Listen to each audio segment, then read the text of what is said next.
Hello everyone, practice সেটের second ভিডিওতে তোমাদের ওয়েলকাম। তো আজকে এসএসসি গ্রুপ সি এবং গ্রুপ ডি এর যে প্র্যাকটিস সেটটা আমি চালু করেছিলাম, তো আজকের সেকেন্ড ক্লাসে রবীন্দ্রভারতী ইউনিভার্সিটির একটা 2022-এ এক্সাম হয়েছিল গ্রুপ সি এর, তো সেই কোশ্চেনটা সলভ করব। এই কোশ্চেনের প্যাটার্নও কিন্তু একদম এসএসসি গ্রুপ সি গ্রুপ ডির মতোই সিমিলার। তো চলো আজকের প্র্যাকটিস সেটটা শুরু করি।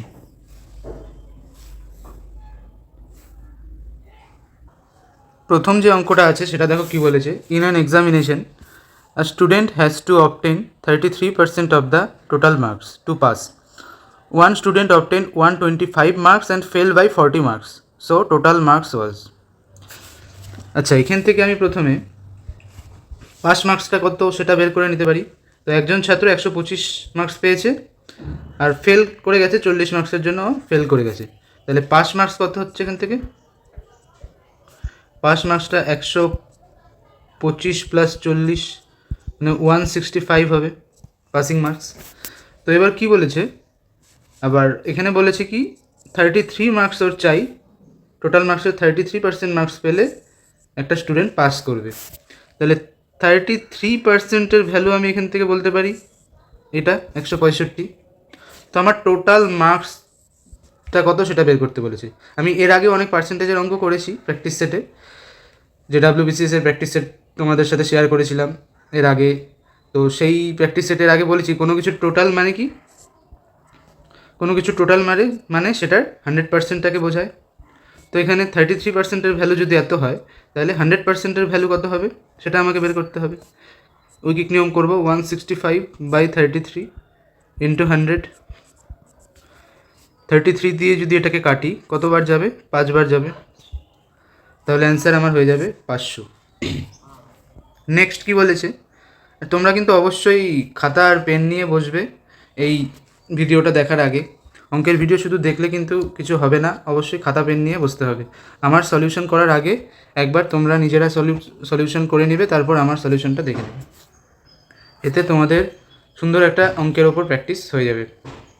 A man spent 35% of his income on food, 25% on children's education, 80% of the remaining on house rent. What percent of his income he is left with? তো প্রথমে 35% চলে গেল ফুডের জন্য, তারপর 25% চলে গেল চিলড্রেন্সের এডুকেশনের জন্য। তো টোটাল কত হয়ে গেল? 35 প্লাস 25 হয়ে গেল 60% আমার চলে গেল। বাকি যে 40% রয়ে গেল, সেই রিমেইনিং মানে কত? বাকি 40%, রিমেইনিংয়ের 80%ও হাউস রেন্টে খরচ করলো। মানে টোটাল আমি ধরে নিলাম 100, তার মধ্যে 60% মানে 60 চলে গেল, পড়ে রইল কত? 40। এই 40-র আবার 80%, 40-র 80% মানে কত? 40-র যদি 80% করি 4 32, তাহলে 32% হয়ে যাচ্ছে, 32 হয়ে যাচ্ছে। তো 40-র 80% মানে 32 খরচ করলো কোথায়? হাউস রেন্টে। তো টোটাল 60 আর 32 মানে 92 আমার খরচ হয়ে গেল। 60 প্লাস 32 মানে আমার 92, 100-র মধ্যে 92 আমার খরচ হয়ে গেল। পড়ে থাকলো কি? 8 পড়ে থাকলো। তাহলে what percentage of income he left with? Total ছিল 100, 100-র মধ্যে 8 পড়ে আছে মানে কত? 8%, 8% পড়ে আছে। তাহলে অ্যান্সার কী হয়ে যাবে? Option B. তারপর a father is twice as old as his son. 20 years ago, the age of the father was 12 times the age of the son. The present age of the father in year is. তো আমি এখানে সনের বয়সটাকে ধরে নিই small S, আর তাহলে ফাদারের বয়স কী হবে? ফাদারের বয়স হয়ে যাবে টুয়াইস মানে 2 ইন্টু স্মল এস। এটা সন আর ফাদারের প্রেজেন্ট এজটা আমি ধরে নিলাম। এবার কি বলেছে? 20 বছর আগে। তো 20 বছর আগে সনের এজ কত হয়ে যাবে? স্মল এস মাইনাস 20, আর ফাদারের বয়স কত হয়ে যাবে? 2s minus 20। এটা হচ্ছে 20 বছর আগের কথা। এবার কি বলেছে? ফাদারের যে age, the age of the father was 12 times of the age of the son. তাহলে এজ অফ দ্য ফাদার কত ছিল? 2s মাইনাস 20, সেটা কি হবে? 12 times of the son age মানে 12 ইন্টু এস মাইনাস 20। এটা যদি সলভ করি কী হয়ে যাবে, এখানে 2s, এখানে 12s, এপাশে চলে গেলে কী হবে 10s, আর এদিকে মাইনাস 12 ইন্টু 20 মানে 240, মাইনাস 240, এদিকে চলে আসলে প্লাস 240, মাইনাস 20 মানে 220 হয়ে গেল। তাহলে এসের ভ্যালু, আমার স্মল এসের ভ্যালু কী হয়ে গেল, এদিকে 10 দিয়ে উভয় সাইডে কেটে দিব, 22 হয়ে গেল। তাহলে এসের আমি এস কি ধরেছিলাম, প্রেজেন্টেজ অপশান। তাহলে আমার ফাদারের প্রেজেন্টেজ কত হয়ে যাবে, 2 ইন্টু 22 মানে 44, ফাদারের এর চেয়ে এসে। এবার নেক্সট অঙ্কে চলে যাই। In an office 40% of the employee are female, 50% of the male employee are UG graduates, total of 52% of the employee are UG graduates out of 1800 employee. 1800 এমপ্লয়িটা কি, টোটাল এমপ্লয়ির সংখ্যা আমি এখান থেকে বুঝতে পারছি। What is the number of female employee who are UG graduates. তো এখানে দেখো আমি টোটাল এমপ্লয়ি ধরে নিলাম 100, ঠিক আছে। এবার 100-র মধ্যে 40% কী বলেছে, এখান থেকে আমি পেয়ে যাচ্ছি 40% হচ্ছে female, 50% of the male employee, আর 60%, তাহলে বাকিটা 60% কী হয়ে গেল, মেল হয়ে গেল।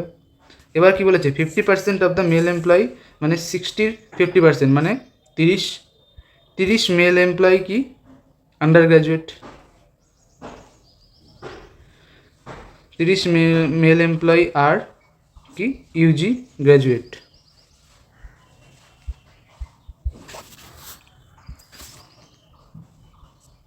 Yuji graduate. এবার আর কি বলেছে, টোটাল অফ মানে টোটালের, আবার এখানে আরেকটা জিনিস বলে দিয়েছে, টোটালের 52% এমপ্লয়ি হচ্ছে ইউজি গ্র্যাজুয়েট। তা এখানে টোটাল আমি 100 ধরেছি, টোটালের কি বলেছে 52% হচ্ছে, 100-র 52% কত হবে 52 UG graduate, total 52 UG graduate, তার মধ্যে 30টা মেল, বাকি তার মধ্যে 30টা পেলাম আমি কি, 30টা না, হ্যাঁ 30টা মেল, বাকি তাহলে 30 মাইনাস 52, 22টা কী হয়ে যাবে, ফিমেল হয়ে যাবে। এখান থেকে বোঝাতে পারলাম এখানে, তাহলে 22টা ফিমেল হয়ে গেল যারা ইউজি গ্র্যাজুয়েট।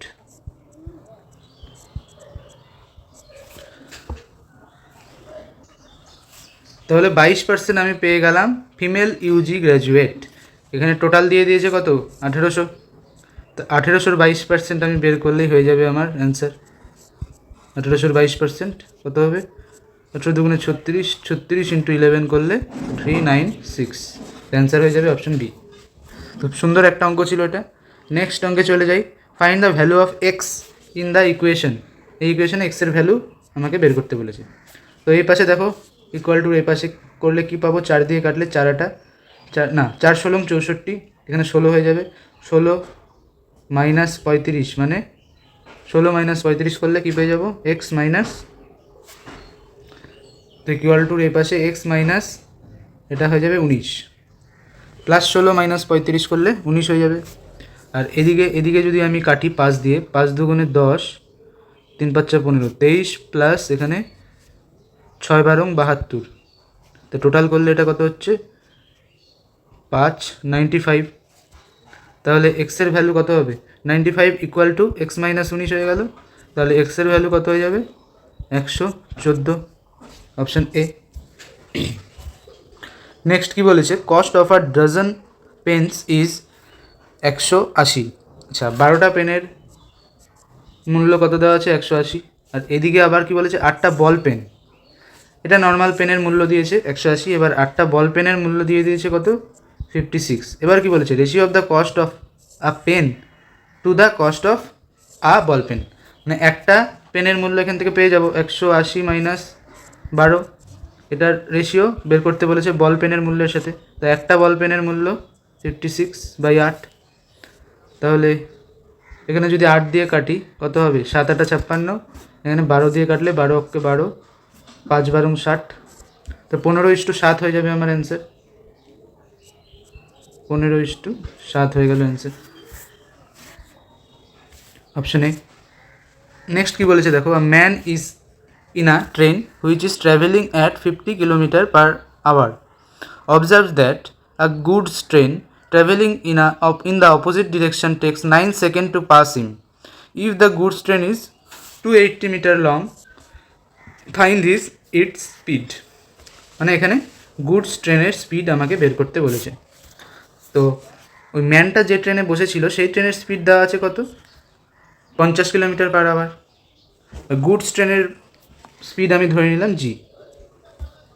তাহলে টোটাল স্পিড তাদের কত হবে, যেহেতু অপোজিট রেজাল্টেন্ট স্পিড যেটা, যেহেতু অপোজিট দিক থেকে তারা আসছিল, টোটাল স্পিড হয়ে যাবে জি প্লাস 50। যেহেতু তারা অপোজিট দিক থেকে আসছিল তাহলে তাদের স্পিড কী হয়ে যাবে, যোগ হয়ে যাবে। এবার টোটাল ডিস্টেন্স যেটা তারা কভার করেছে, distance covered by the train কী হবে, এখানে 280 কিন্তু হয়ে যাবে টোটাল ডিস্টেন্স। এবার অনেকের মাথায় কোশ্চেন আসতে পারে, এর আগে আমি কোশ্চেনে করিয়েছিলাম দুটো ট্রেন যখন ক্রস করে তো তখন তাদের ডিস্টেন্স কভার কী হয়, দুটো ট্রেনের লেন্থের যোগফল হয়। কিন্তু এখানে তো আমি একটা ট্রেনের লেন্থ নিলাম, আর একটা ট্রেনের লেন্থ কেন নিলাম না, কারণ এখানে একটা ম্যান যেটা বসে আছে প্যাসেঞ্জার ট্রেনের ভিতরে তাকে ক্রস করার কথা এখানে বলা হয়েছে। তো ম্যানের দৈর্ঘ্য আমি এখানে নেগলিজিবল ধরে নেব। ম্যান বা লাইট পোস্ট এরকম যদি থাকে তো সেটার দৈর্ঘ্য আমরা ধরি না। এক্ষেত্রে যেহেতু ট্রেনের দৈর্ঘ্যের কথা কনসিডার করা হচ্ছে না, শুধু ম্যানকে ক্রস করা হচ্ছে, তো সেই জন্য আমি শুধু ওই গুডস ট্রেনের যে লেন্থ সেটাই আমার হয়ে যাবে ডিস্টেন্স কভার। এবার সে টাইম দেওয়া আছে কত, 9 সেকেন্ড। তাহলে এবার আমি জি প্লাস 50 যে রেজাল্টেন্ট স্পিডটা ধরেছিলাম তার ভ্যালু আমি এখান থেকে পেয়ে যাব কীভাবে, রেজাল্টেন্ট স্পিডটার ভ্যালু আমি পেয়ে যাব কত, 280/9 মিটার পার সেকেন্ডে আসবে এটা। এবার মিটার পার সেকেন্ডকে আমাকে কী করতে হবে, কিলোমিটার পার আওয়ারে করতে হবে। 280/9 কিলোমিটার পার আওয়ারে করতে গেলে আমাকে 18/5 দিয়ে গুণ করতে হবে। তো এখানে 5 দিয়ে কাটলে 56, 9 দিয়ে কাটলে 2, তাহলে 112 হয়ে যাবে রেজাল্টেন্ট স্পিড। তাহলে জি এর ভ্যালু আমি এখান থেকে পেয়ে যাবো কীভাবে, জি প্লাস 50 ভ্যালু হয়ে গেল 112, তাহলে জি এর ভ্যালু হয়ে যাবে 62। অপশন বি হয়ে যাবে আমার অ্যান্সার। এবার চলে যাই নেক্সট অঙ্কে। System can be filled by a tap in 4 hours while it can be emptied by another tap in 7 hours। আচ্ছা, ট্যাপ 1 ধরে নিলাম, এটা ভর্তি করছে তাই প্লাস দিয়ে দিলাম, এটা ভর্তি করছে কত সেকেন্ডে, 4 ঘন্টায়। এবার আরেকটা ট্যাপ কী করছে, ট্যাপ 2, এটা মাইনাস দিয়ে দিলাম কারণ এটা এমটি করছে, তো এটা করছে কত, 7 সেকেন্ডে। এবার তাদের লসাগু নিয়ে নিব, লসাগু কত হয়ে যাবে, 4 7 28 হয়ে যাবে লসাগু। এটা কি 28টা ধরে নিব আমি ট্যাঙ্কের ক্যাপাসিটি। এবার 28 যদি ট্যাঙ্কের ক্যাপাসিটি হয়, ট্যাপ 1 4 ঘন্টায় ভর্তি করছে, তো ট্যাপ 1-এর এফিসিয়েন্সি কী হয়ে যাবে, 28/4, 7 4 7 28, এটা প্লাস ধরে নিলাম কারণ এটা ভর্তি করছে। ট্যাপ 2 কী করছে, খালি করছে, পুরোটা খালি করছে 7 ঘন্টায়, ক্যাপাসিটি 28, তাহলে খালি করতে সময় লাগবে, তাহলে ট্যাপ 2-এর এফিসিয়েন্সি কী হয়ে যাবে, টোটাল 28, সময় লাগছে 7 4 7 28, তাহলে -4 হয়ে যাবে এটা যেহেতু খালি করছে। তাহলে ট্যাপ 1 এবার ট্যাপ 2 যদি বোথ ট্যাপ কী বলেছে, ওপেন সাইমালটেনিয়াসলি, একসাথে যদি খুলে দেয় তাহলে কী হবে, 1 ঘন্টায় কী হবে, 1 ঘন্টায় 7, ট্যাপ 1 7 ভরবে আর ট্যাপ 2 4 খালি করবে, তাহলে 7 - 4 মানে 3 ভরবে, 3 ইউনিট ভরবে 1 ঘন্টায়। টোটাল ভরতে হবে আমাকে 28 ইউনিট, তাহলে কত সময় লাগবে, 28/3 মানে 3 নং 27 পূর্ণ 1/3 আওয়ার, এইটা সময় লাগবে। এবার 9 ঘন্টা আর 1/3 মানে কত, 1/3কে যদি আমি 60 দিয়ে করি তাহলে মানে মিনিটে পরিণত হয়ে গেল 20, তাহলে 9 ঘন্টা 20 মিনিট আমার হয়ে গেল অ্যান্সার। এবার নেক্সট অঙ্কে চলে যাই, কি বলেছে, university has a rectangle shape area for indoor games. The play area measures 30 meter into 20 meter. Laying of the tiles would cost 60 per square meter. What will be the total cost? Square মিটারে খরচ হচ্ছে 60 টাকা, total কত square metre area আছে, 30 × 20, 1 square মিটারে 60 টাকা খরচ হলে 30 × 20 স্কোয়ার মিটারে কত হবে, 60 গুণ করে দেবো, তো কত হচ্ছে, 3টা 0, 6 দুগুণে 12, 3 12 36, option D. Next, there are 185 teacher in a college, 5550 student, find out the teacher student ratio বের করতে বলেছে। তাহলে 185 আর 500, এটা যেটা আছে 5550 তার রেশিও বের করব। প্রথমে দেখতে পাচ্ছি এখানে 5 দিয়ে কেটে যাবে, তো 5 দিয়ে কেটে দিই। 3 5 15,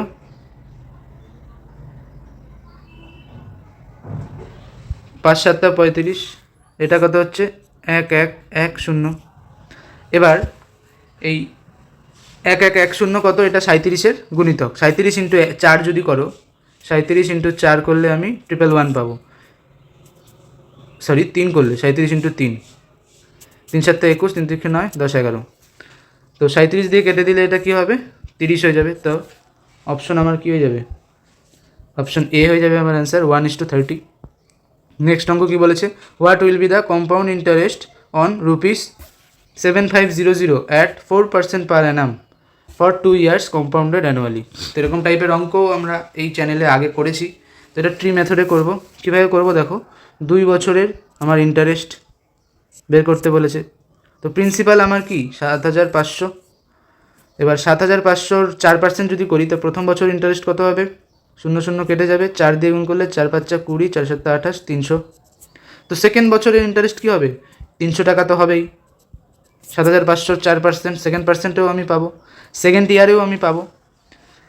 এবার আর একটা এক্সট্রা কী পাবো, এই যে ফার্স্ট ইয়ারের সুদ, তার উপর আবার একটা সুদ পাবো।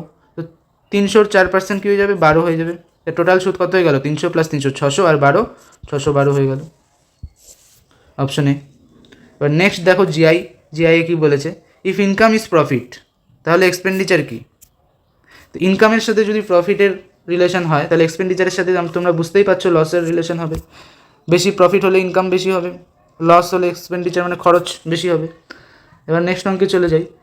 Tapan said this girl is the wife of the grandson of my mother, who is Tapan to the girl. এবার এরকম টাইপের জিআইটা কীভাবে করতে হয়, এটা রিলেশনশিপের উপর দিয়েছে। শেষ দিক থেকে আমরা দেখব, মাই মাদার মানে মাই বলতে এখানে কে, তপন, তপনের মা, তপনের মাদারকে এম দিয়ে ডিনোট করলাম, ফিমেল জন্য মাইনাস দিয়ে দিলাম। তপনের মাদারের গ্র্যান্ডসন, এবার কি বলেছে, মাই মাদার বলেছে। এবার the grandson of my mother মানে মাদারের গ্র্যান্ডসন মানে তপনের ছেলে, জি দিয়ে ডিনোট করলাম, এটা গ্র্যান্ডসন যেহেতু প্লাস। এবার কী বলছে, ওয়াইফ অফ দ্য গ্র্যান্ডসন, তাহলে এই জি এর যে ওয়াইফ মাইনাস, তো সেই ওয়াইফ হচ্ছে এই গার্লটা। The girl is the wife of the grandson of my mother. তো হয়ে গেল সাজানো। এবার কি বলেছে, এই গার্লটার সঙ্গে তপনের কি relation, who is Tapan to the girl. তো তপন কি হয়ে যাবে, গার্লটার ফাদার ইন ল হয়ে যাবে। ফাদার কিন্তু হবে না, জি এর ফাদার, তাহলে জি এর ওয়াইফের ফাদার ইন ল হবে, অপশন ডি। তারপর নেক্সট অঙ্ক কি, নেক্সট জিআইটা কী বলেছে, ইফ সার্টেন কোড, ম্যাঙ্গোর কোড দিয়ে দিয়েছে এখানে, LBLIL।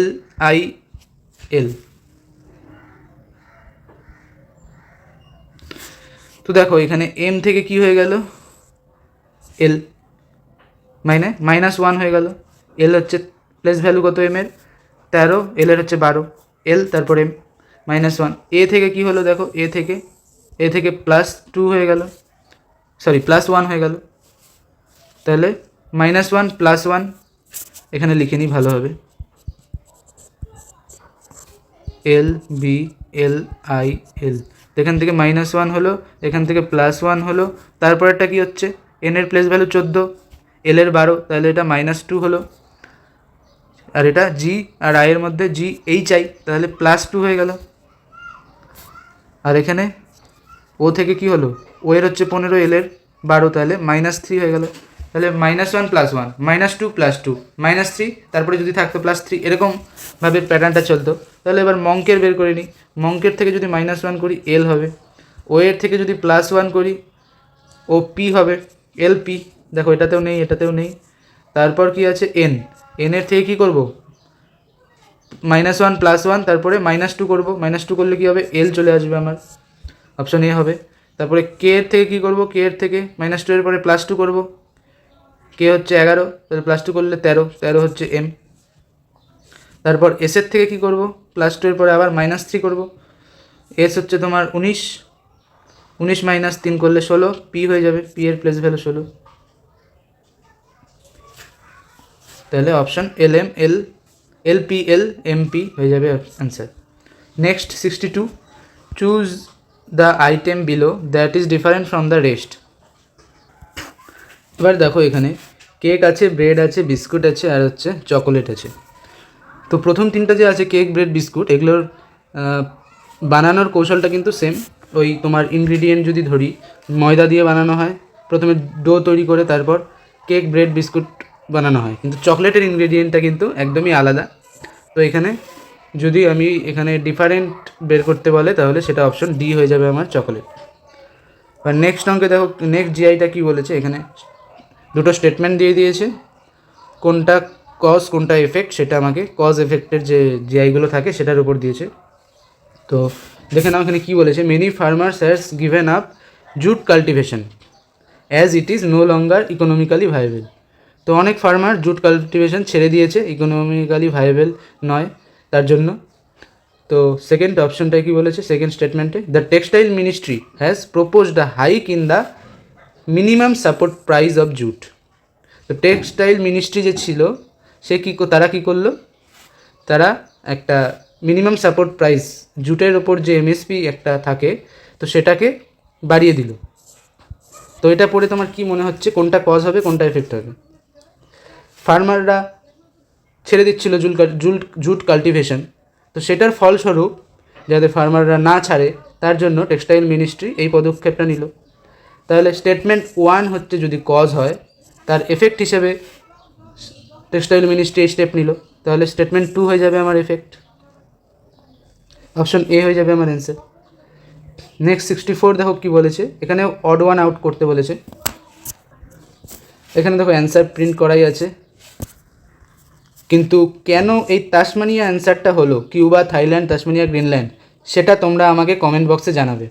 এটা আমি ডিসকাস করলাম না, তো তোমরা আমাকে এটার কমেন্ট বক্সে জানাবে কেন অপশন বি তাসমানিয়া অ্যান্সারটা হলো। তো নেক্সট 64 দেখো কী বলেছে, লুক অ্যাট দ্য সিরিজ। তো এখানে একটা সিরিজ দিয়ে দিয়েছে, তার এখানে কি আসবে সেটা আমাকে বলতে হবে। তো এটা দেখেই বোঝা যাচ্ছে যে এখানে ডবল সিরিজ দেওয়া হয়েছে। দেখো 12, তারপর 13, তারপর 14, এখানে 11, তারপর 12, তারপর 13, 12, 13, 14, তারপরে কি আসবে তাহলে 15 আসবে, অপশন এ। নেক্সট দেখো কি বলেছে, এখানেও অ্যান্সার প্রিন্ট করা আছে, which of the following is odd in the list. এটা তো খুব সহজ, অ্যামাজন হবে, কারণ ওয়েবএক্স, গুগল মিট, জুম সবগুলোই কি হয়, সবগুলো আমরা মিটিংয়ের জন্য ইউজ করি। অ্যামাজনটা কি একটা শপিংয়ের জায়গা, এখানে মিটিং টিটিং করা যায় না। শপিং করা যায়, আরও অনেক কিছু করা যায়, কিন্তু মিটিং কিন্তু করা যায় না, যেটা মেনলি জুম, গুগল মিট আর ওয়েবএক্সের কাজ। তো নেক্সট দেখো কি বলেছে, if rose is code as 6821, chair is code as 73456। তো দেখো এখান থেকে তিনটার কোড দিয়ে দিয়েছে, রোজ, চেয়ার আর প্রিচ। আমাকে বের করতে হবে সার্চের কোড। তো এখান থেকে আমি একটা জিনিস দেখতে পাচ্ছি, এখানে আর আছে, এখানেও আর আছে, আর এখানেও আর আছে। তো আর এর কোডগুলো দেখো, এখানেও 1 নম্বরে 6 আছে, এখানেও লাস্টে দেখো 6 আছে, তো এখানেও সেকেন্ডে দেখো 6 আছে। তো এখান থেকে বুঝতে পারছি সিমিলার লেটারের জন্য সেম কোড এখানে ইউজ করা হয়েছে। তো এখানেও যে আর আছে, তো আর এর জন্য আমি কি 6 ইউজ করব। কত নম্বরে আর আছে, 1 2 3 4 নম্বরে। দেখো এখানে 4 নম্বরে আর নেই, এটা হবে না। এখানে 4 নম্বরে আছে, এটা হতে পারে। এখানেও 4 নম্বরে আর নেই, এখানেও কিন্তু নেই। তাহলে আর দেখেই আমার অপশন বের হয়ে গেল। চলে যাব পরের অঙ্কতে। তো এইভাবে কিন্তু তোমরা তাড়াতাড়ি ব্যাপারগুলো করতে পারো। এইখানে দেখো এরপরে এস আছে, এসের কোড কী হবে, এই যে এখানে এস আছে, এসের কোড দেখো 3 নম্বরে 2 আছে, তো এসের কোড হয়ে যাবে 2। ই দেখো এখানে ই আছে, ই এর কোড কী আছে, 1 আছে, 1 হয়ে যাবে। এ আছে এখানে, তো এ 4 নম্বরে, তাহলে 4 আছে, 2 1 4 হয়ে গেল। আর এর কোড 6 আগেই বের করেছি। সি দেখো এখানে সি আছে, সি এর কোড 7, এইচ এর কোড 3। তো এখানে সিমিলার লেটারের জন্য সিমিলার কোড ইউজ করা হচ্ছে, সেটা আমরা বুঝতে পেরেছি আগেই। 2 1 4 6 7 3। নেক্সট অঙ্ক দেখো কী বলেছে, choose the city from below what is different from the rest. তো এখানে দেখো আর যেগুলো নাম আছে আলজিয়ার্স, লিমা, টোকিও আর নিউ ইয়র্ক আছে। এটা কিন্তু একটা স্ট্যাটিক জিকের কোশ্চেন হয়ে গেছে, কারণ তোমরা যদি এটা জিকে এটার পেছনের যে জেনারেল নলেজটা আছে সেটা যদি না জানো এই কোশ্চেন কিন্তু করতে পারবে না। দেখো অপশন এতে আছে কি লিমা। লিমা কি? লিমা একটা ক্যাপিটাল সিটি। লিমার কার ক্যাপিটাল? পেরুর ক্যাপিটাল। এবার অপশন বিতে যে আছে আলজিয়ার্স, এটা কার ক্যাপিটাল? আলজেরিয়ার ক্যাপিটাল। আর টোকিও কার? এটা সবাই জানো, জাপানের ক্যাপিটাল। আর নিউ ইয়র্ক যেটা আছে সেটা কিন্তু ইউনাইটেড স্টেটসের ক্যাপিটাল নয়, এটা নর্মাল একটা সিটি, মেজর সিটি, এটা কিন্তু কোনো ক্যাপিটাল নয় নিউ ইয়র্কের, এই ইউনাইটেড স্টেটসের একটা সিটি। তো অপশন হয়ে যাবে কি আমার? সি হয়ে যাবে আমার অ্যান্সার। তো ইউনাইটেড স্টেট অফ আমেরিকা ইউএসের যে ক্যাপিটাল সেটা কি, সেটা তোমরা আমাকে কমেন্ট বক্সে জানাবে। নিউ ইয়র্ক তো নর্মাল সিটি, ইউএসের ক্যাপিটাল সিটির নাম কি সেটা কমেন্ট বক্সে জানাবে। এবার 69-এ কী বলেছে? If Tamil Nadu pair is Chennai, তামিলনাড়ুর সাথে চেন্নাইয়ের সম্পর্ক, তাহলে অরুণাচল প্রদেশের সঙ্গে কিসের সম্পর্ক হবে? চেন্নাই তামিলনাড়ুর কি ক্যাপিটাল? অরুণাচল প্রদেশের ক্যাপিটাল কি? ইটানগর। অপশন এ হয়ে যাবে অ্যান্সার। তো এই ছিল আজকের আমাদের second practice set WB SSC group C group ডির জন্য। তো আজকের মতো এখানেই ভিডিওটা শেষ করছি, এর পরের ভিডিওতে আবার দেখা হবে। ধন্যবাদ।